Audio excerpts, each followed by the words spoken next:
In this short video, I'm going to introduce some basic fundamentals about fire in the workplace. There are a few fundamental items associated to fire in the workplace as well as at home. It's important these fundamental areas are identified and managed appropriately.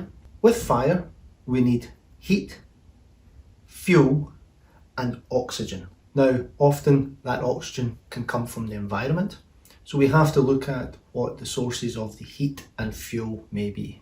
In many of our workplaces, there are many sources of fire, from electrical appliances, and that includes small desktop computers, etc., through to the use of oxygen, gases, etc., etc. There are many sources. We have to consider the hazards associated from them to the environment, our workplace in terms of assets, and importantly, people. We have to think about when we do have these sources of potential fire, then we need to understand what is the potential to ignite them and ultimately cause a fire.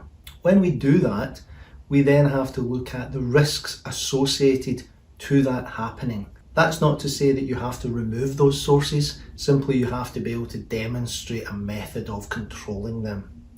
Where possible, something that has a greater potential, you may wish to replace it with something else or do something different or put additional barriers in place. Some of the key fundamentals when we do undertake a risk assessment of these is to understand the likelihood and to put the controls in place. Once we have done that, we have to consider our plan. What is our fire emergency plan?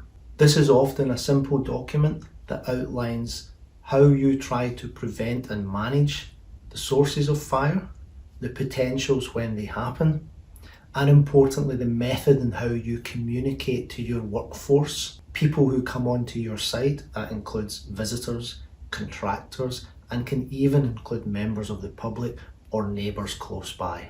That plan should go into the level of detail that's appropriate for the place that you work in and for the likelihood and level of risk.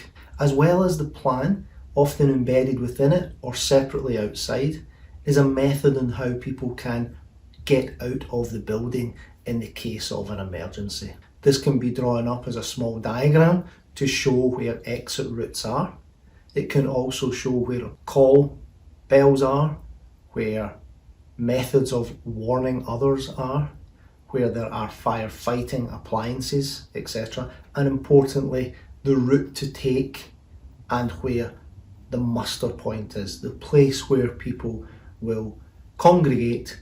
It is important to remember a method in how you introduce this information to the people that come to your site through a form of induction, through a method of awareness training. It's important that you keep records of evidence of this happening, and where required, and especially when there are any changes, that you ensure that this is refreshed.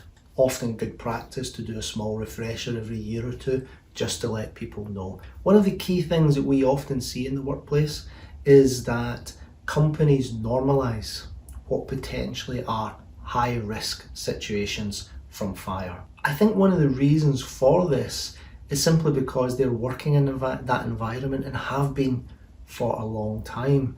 And this is not that that type of environment is wrong, but the method of control and what they do to control that is not up to par. Beyond that, what we need to think about is the items that we have in our workplace to help manage those risks. So this is the fire extinguishers, sprinkler systems, the alarm systems, the method of notifying people, the fire doors, any emergency lighting activities, etc. It is important that a number of these things are checked, and often can be checked by a third party, and ensured that they are continuing to operate correctly.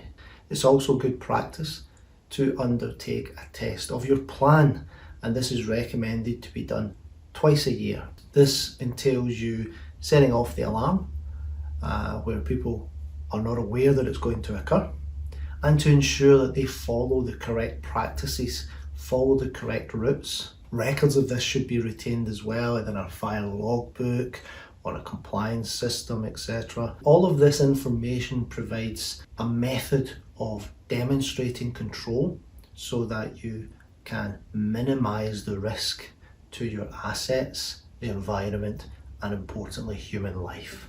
Hopefully that's a little bit of an insight into the management of fire, but I would like to make you aware of additional information that can be provided. We have a free webinar training which goes into a little bit more detail about fire awareness. You can access that by subscribing to our YouTube channel or following us on LinkedIn. Thank you very much.